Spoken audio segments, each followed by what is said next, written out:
Olá, olá meus amigos.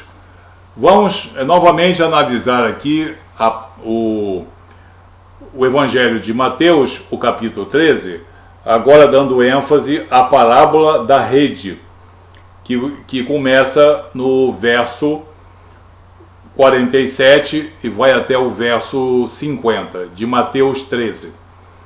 É uma parábola também interessante, ela tem também ligação com a parábola do joio e do trigo, mas é muito importante nós cristãos, nós meditarmos nessa parábola, porque ela tem uma conotação viciosa e uma conotação honesta, ou seja, ela, por muitas pessoas fazem uma exegese corrompida e outras fazem uma exegese correta dentro do preceito bíblico, dentro da contextualidade bíblica. Diz a parábola da rede: o reino dos céus, vejam bem como é que o versículo 1 dá margem a uma interpretação dúbia, principalmente por pessoas que são inimigas da obra salvadora de Jesus. O reino dos céus é ainda semelhante a uma rede que, lançada ao mar, recolhe peixes de toda espécie. Vamos nos deter, por enquanto, nesse verso 1. Vamos fazer duas exegeses, uma maliciosa e errada e uma verdadeira. Vamos fazer a exegese viciosa, podemos dizer maliciosa, maligna. O reino dos céus é ainda semelhante a uma rede que, lançada ao mar, recolhe peixes de toda espécie.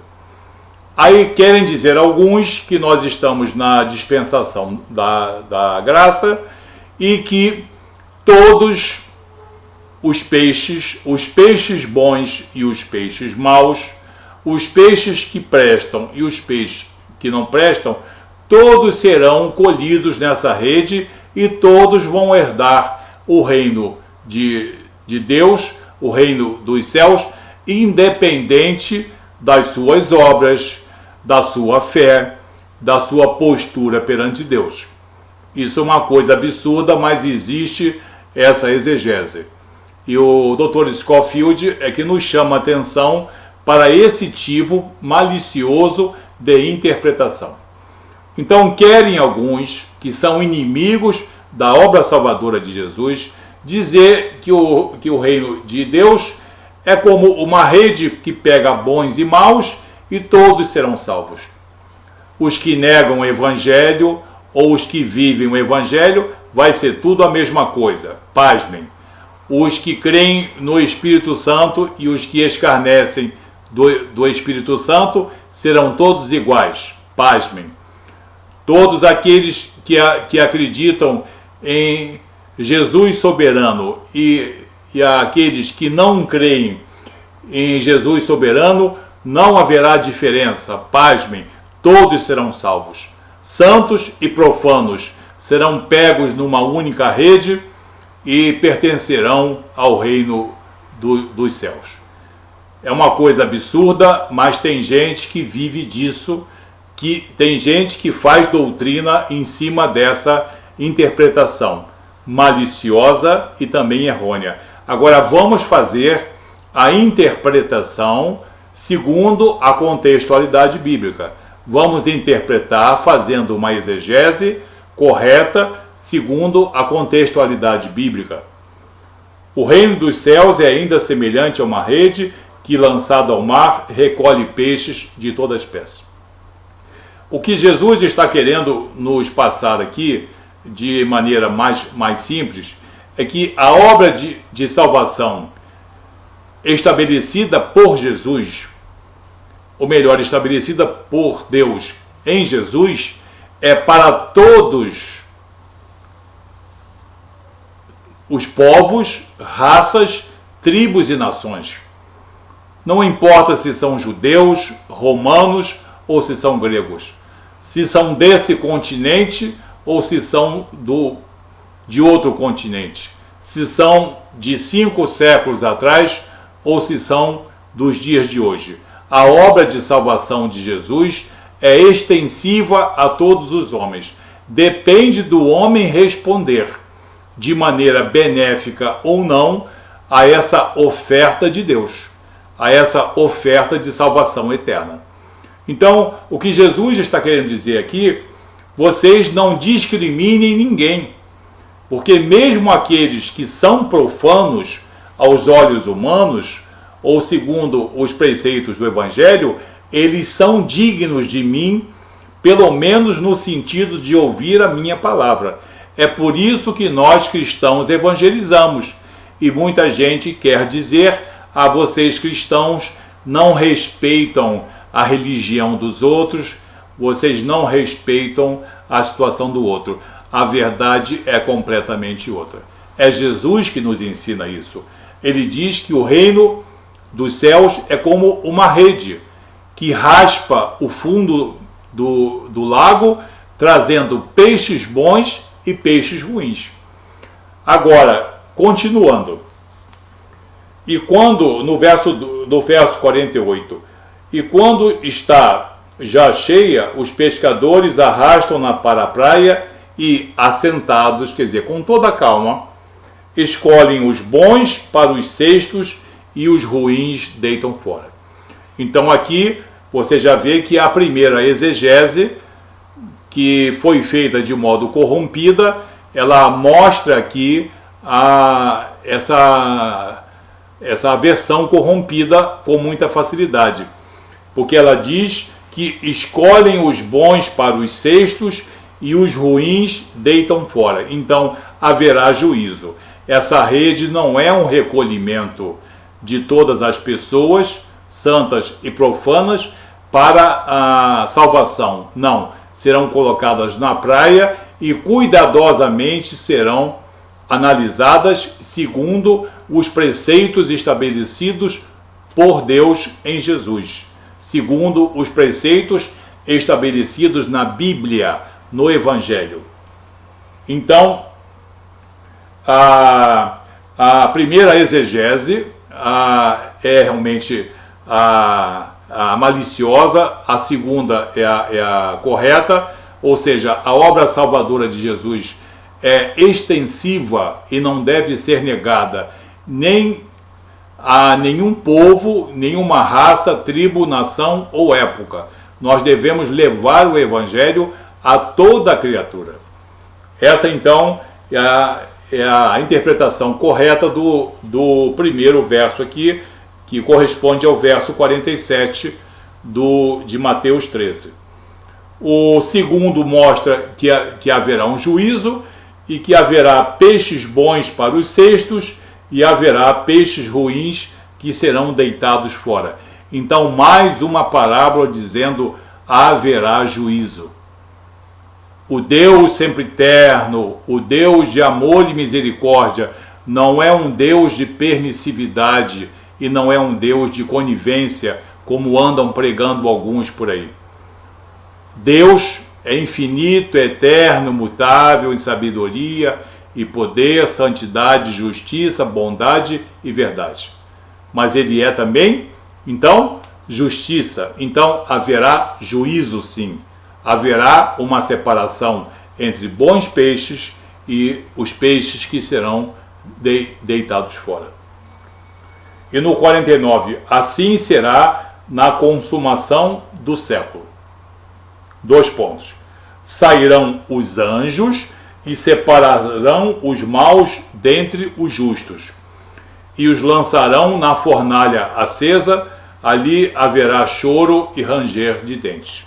Então, novamente está falando aqui de juízo, de separação, de exclusivismo. E esse julgamento, essa avaliação, essa apreciação moral, espiritual, será feita pelos anjos. Os anjos são espíritos puros, extremamente poderosos, criados por Deus, também com essa finalidade. Embora eles tenham livre-arbítrio, eles vão utilizar o arbítrio de Deus. Os anjos, como diz Jesus, é que separarão os salvos dos condenados, os bons peixes dos maus peixes.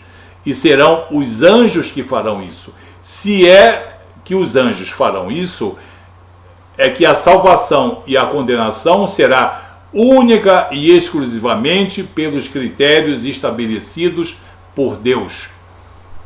E os critérios estabelecidos por Deus estão nas Escrituras, na Bíblia Sagrada, nos ensinamentos de Jesus, dos profetas e dos apóstolos. Não adianta confeccionar doutrina conveniente, doutrina particular, doutrina mais moderna, falar num chamado cristianismo primitivo e num chamado cristianismo modernizado. Isso não vai adiantar. Já está pré-determinado com que conceito, dentro de quais preceitos Deus irá julgar, e mandará os seus anjos, que são efetores de sua soberana vontade. Então, nenhum espírito vai escolher-se, ou, digamos, proclamar-se como salvo, ou irá para um lado, ou irá para o outro.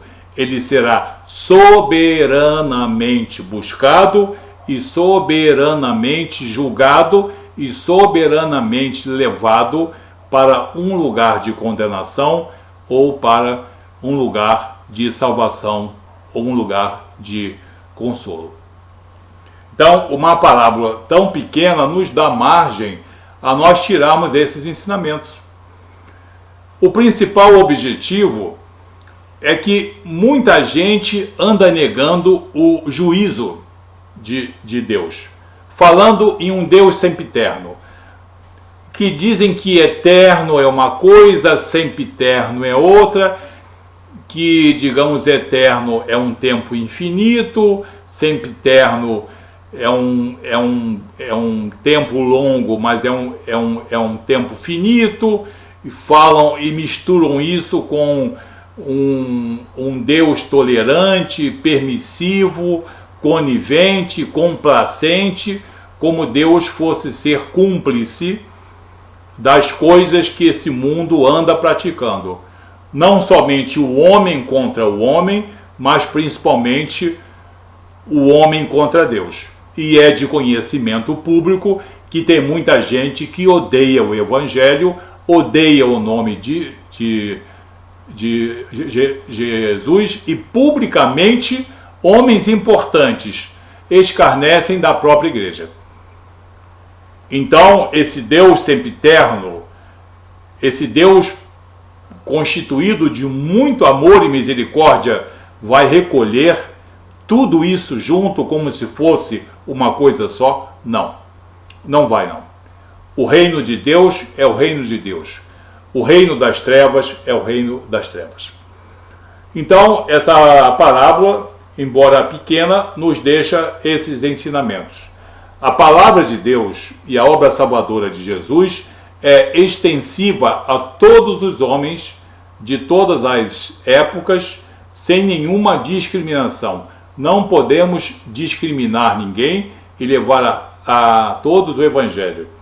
Segundo, haverá juízo, e em terceiro lugar, é pelos critérios estabelecidos por Deus que os anjos vão ceifar, vão escolher, vão selecionar. Então, a nossa eleição, a nossa condenação, a nossa salvação não depende do nosso livre-arbítrio, como muitos absurdamente andam pregando por aí. A nossa salvação ou a nossa condenação é estabelecida soberanamente por Deus, e os anjos são efetores soberanos e irresistíveis dessa vontade soberana de Deus. É preciso que nós tenhamos esses conceitos em nosso entendimento para nos mantermos sadiamente e firmemente dentro dos preceitos bíblicos, e nós evitemos toda doutrina inventada por homens ou inventada por demônios que tem como único objetivo afastar pessoas da obra salvadora de Jesus.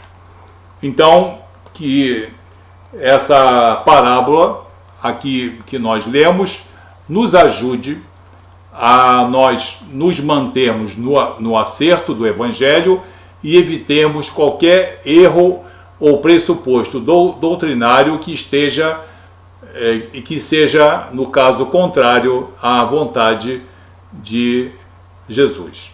Amém? Muito obrigado, até o próximo vídeo. Tenha um bom dia.